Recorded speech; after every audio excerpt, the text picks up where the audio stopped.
So first of all, Dynasty is better than redraft. And yeah, you can say, okay, that's just your opinion. That's all subjective. Okay, whatever.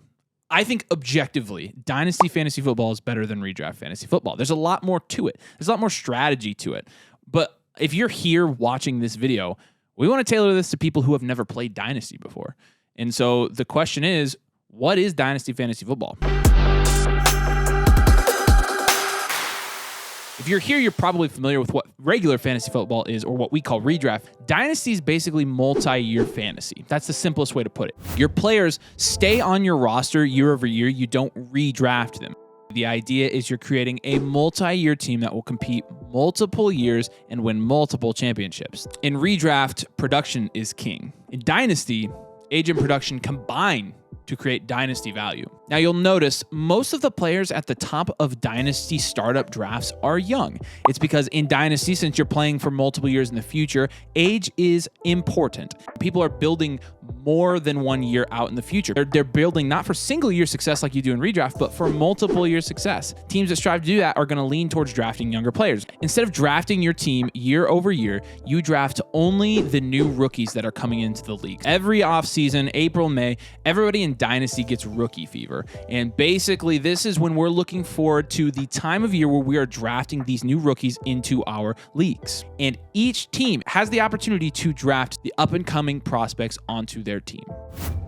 Trading and scouting are two of the most important aspects of gameplay in Dynasty Fantasy Football. Trading because it's a lot more competitive when you're keeping the same team all the time. And scouting because rookie drafts can give you a big advantage when you really hit on those. It's a lot more of a gameplay strategy type of game, which is why I personally like it more. It's why a lot of people who play Dynasty are like football diehards, is because it's strategic and it creates a GM style gameplay. You have full responsibility and full power over your Dynasty team. And the decisions that you make will directly impact how well your Dynasty team does year after year. It's risky, but it's also kind of fun. So in this intro video, we're going to go over some topics. Each of these topics over the next 6 weeks are going to get their own individual in-depth strategy video. But these are the most important topics when it comes to Dynasty Fantasy Football and the most important topics to master if you want to be a winner at Dynasty Fantasy Football. There are endless types of Dynasty leagues. I mean, you could do literally any type of settings that you preferred in your league. Just keeper, best ball, your traditional Dynasty league. And each of these has their advantages and disadvantages, but your scoring settings in general are gonna be mostly the same, really similar to your standard redraft fantasy football league. Some people are gonna do what they call standard. That's 0 points per reception. You're going to see other people that do half points per reception as well. In general, we're going to lean PPR. We think it's the most fair. We think it reflects the value of wide receivers better than any other league setting. You're going to have leagues that are as small as 6 teams. We've heard of leagues this big, 32 teams. 32 teams. And I honestly don't know how you could do that, but here we are. There are tons of different platforms, but at the end of the day, we're going to prefer Sleeper. They've got the best scouting reports. They are the most up-to-date with injury reports. That's going to be very important once you get to the in-season information that you need to start the correct lineup every single week. And they just are the most user-friendly overall. Now, your startup drafts in these Dynasty leagues are going to differ across different settings, different leagues, personal opinions, but we usually see about 25 to 30 rounds, depending on how many taxi spots you really want to have. This is going to include rookies or rookie picks, and that will be significantly dependent on when you hold your startup draft. If you're drafting rookie picks, that's generally going to be before the NFL draft in April. So how do you draft rookie picks? We use kickers as placeholders because Sleeper doesn't have the updated rookies in the system yet. Now, it is a little bit more complicated than like if you were just to draft the rookies after the NFL draft post-April. And if that's the case, Sleeper will be updated at that point. You're going to have all your rookies implemented into the app, and you can just draft the rookies in your startup draft like any other veteran player. Now, one of the biggest things that you're going to have to determine going into this draft is how long do you want everyone to be on the clock? Do you want it to be a fast draft, like 30 seconds to 2 minutes per pick? Or do you want it to be a slow draft where you give people time to trade up, trade down, really analyze what players are on the board and who they want to pick? That could be as high as 12 hours per pick. Some do a startup draft without any time limit at all, and those can get a bit lengthy. So the rookie draft and rookie picks are some of the most important strategy points of the game because, as you may have noticed, if you've been anywhere close to the Dynasty community for like 6 straight months, everybody is just elated about this incoming rookie class. It happens every year. Every year, this is the next best class. This is the class of all classes. It literally is every single year we hear that. Rarely does it actually turn out that way. But basically, your rookie draft is a 4 to 6 round supplemental draft where you draft in the new class of rookies into your Dynasty League. At the creation of the league, each team starts with 1 pick per round per year. So for example, in 2024, you'll have a first round, a second round, a third round, and a fourth round pick. And you'll have that for every year. Sleeper gives you like 3 years advance on your picks. So you can trade your picks up to 2026, although we wouldn't necessarily recommend that at all. These rookie picks, though, are tradable. And the trading of rookie picks in Dynasty Leagues actually is a huge aspect of strategy. Because, for example, contending teams can decide, you know what? I don't need my rookie pick next year. My team is good enough to where I'm confident it will be the 110 to the 112, making it a lot less valuable than an earlier rookie pick. And I'm going to ship it away for a proven production asset that will help me win the championship this year. On the other hand, rebuilding teams will want to pursue these rookie picks because they are the most value-insulated asset in Dynasty Fantasy Football. So if you're rebuilding your team or if you're on a productive struggle team, you're actually chasing more of these picks because you want to build for the future. These are future assets that either A, you end up with a good pick, or B, you have the most value-insulated asset in Dynasty. Either way, they're a huge part of strategy in Dynasty Fantasy Football leagues. So the rookie draft order is dependent on 2 things. Number 1, where you place in the standings. But number 2, max points for. Max points for is basically an all-encompassing metric that includes your starting lineup, your bench, your taxi squad, and it basically is a representation of who had the most and least productive teams top to bottom. It basically ensures that the worst team gets the first pick and the best team gets the last pick.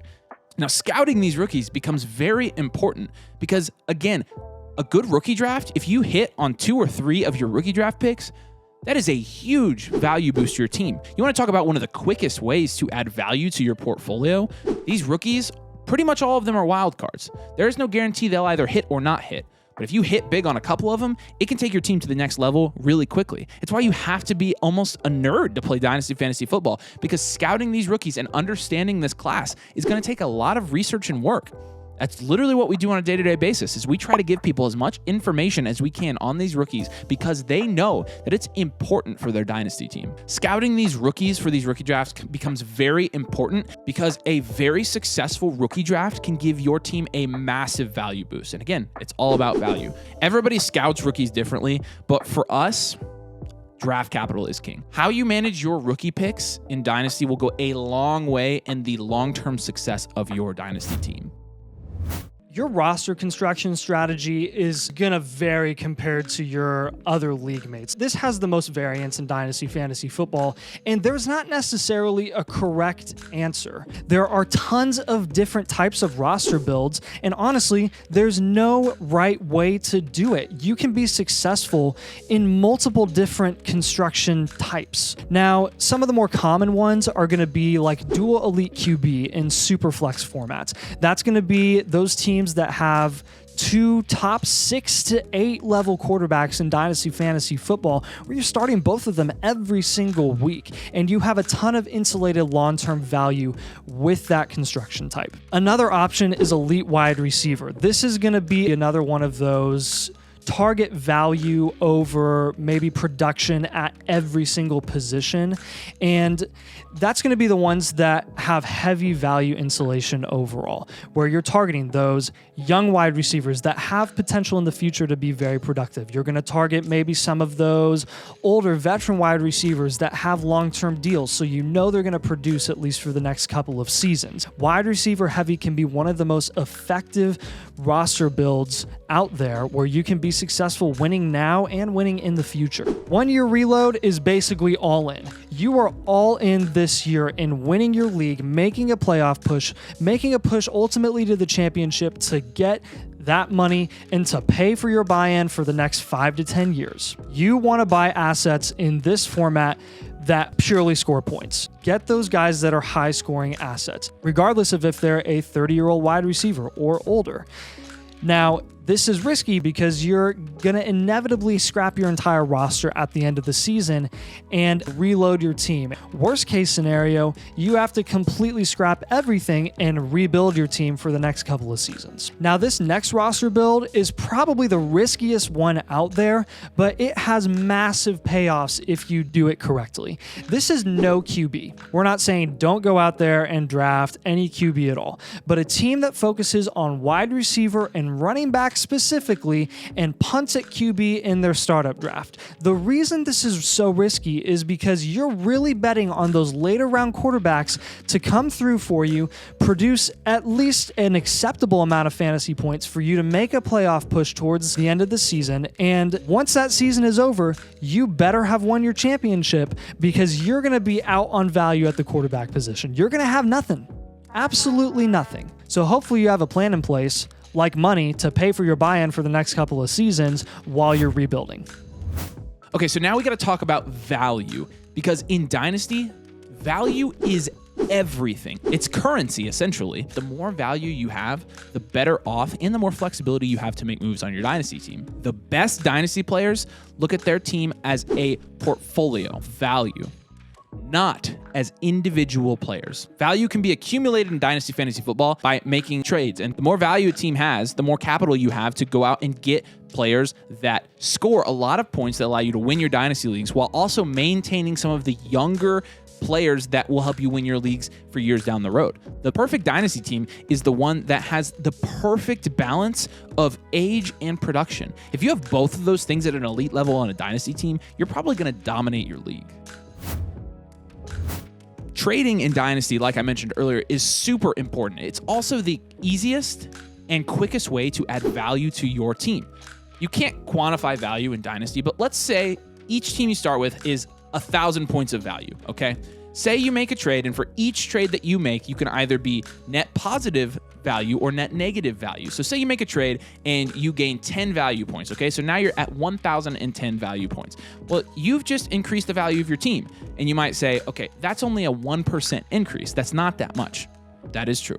But that is why the quantity of trading that you do is more important than the actual trades themselves. A lot of times the best teams are the ones that have traded the most if they're trading the right way. Because if you take those small portions of value profit and stack them on top of each other, say you get 10 of those plus 10 point net positive trades from a value perspective, now you're sitting at 1,100. You've increased the value of your Dynasty team by 10%. The best Dynasty players will trade based on value and not their personal opinion of players. I didn't like Tom Brady. I never did. I grew up a Colts fan. How could I like Tom Brady? Tom Brady was a good fantasy asset and a good Dynasty asset. And I wasn't giving him away for free because I hated him. I also wasn't going to pass up an opportunity to get a steal on Tom Brady because I just didn't like him. That is one of the most important things that you could ever learn playing Dynasty. It's about value. It's not about your opinion. Now, there's going to be a ton of different strategies going into the season with your Dynasty team. And we're going to start with contending specifically. If you're contending going into the season, you should make sure that you're focusing on putting together a team of highly productive players. The main objective here is to win money. If you're contending, I hope you won your league, because if you didn't, you lost. You lost more than the rebuilding teams. Because you made that push, you sacrificed value, and you didn't get the championship. Now, you're going to have 6 contending teams every single year in a 12-team Dynasty format. 5 of those 6 teams are going to leave with nothing.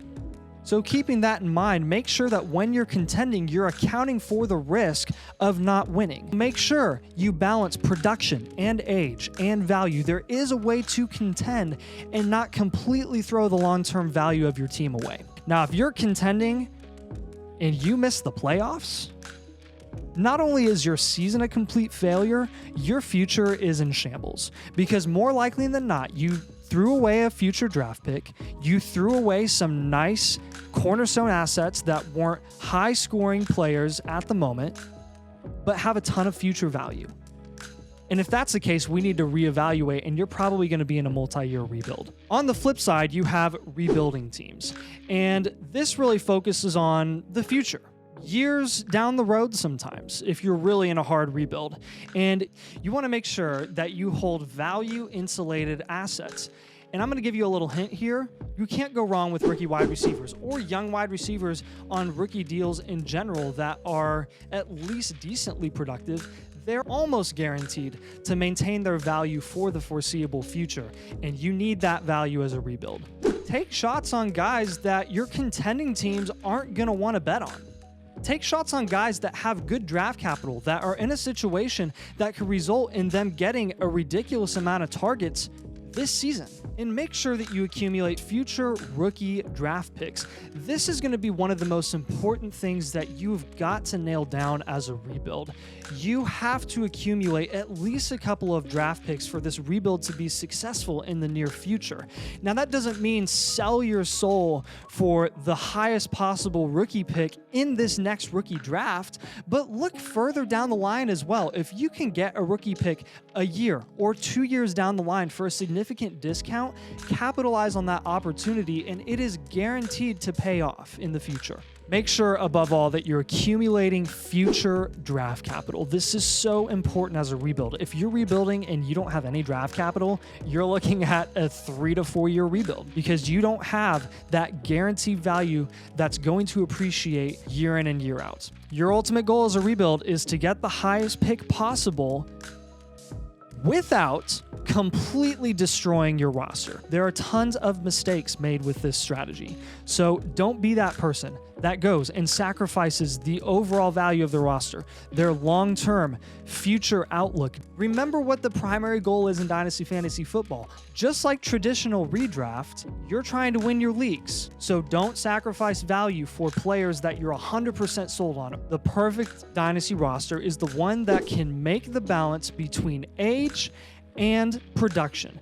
Make sure you're creating a team that scores a ton of points for a lot of years. Dynasty, in a lot of ways, is very, very different from redraft. But the goal remains the same. Score the most points and win your leagues. So in this video series, we're going to be explaining advanced strategy in Dynasty Fantasy Football. Whether you are a beginner or whether you've been playing Dynasty for 6 years, we're going to tell you how to win your Dynasty leagues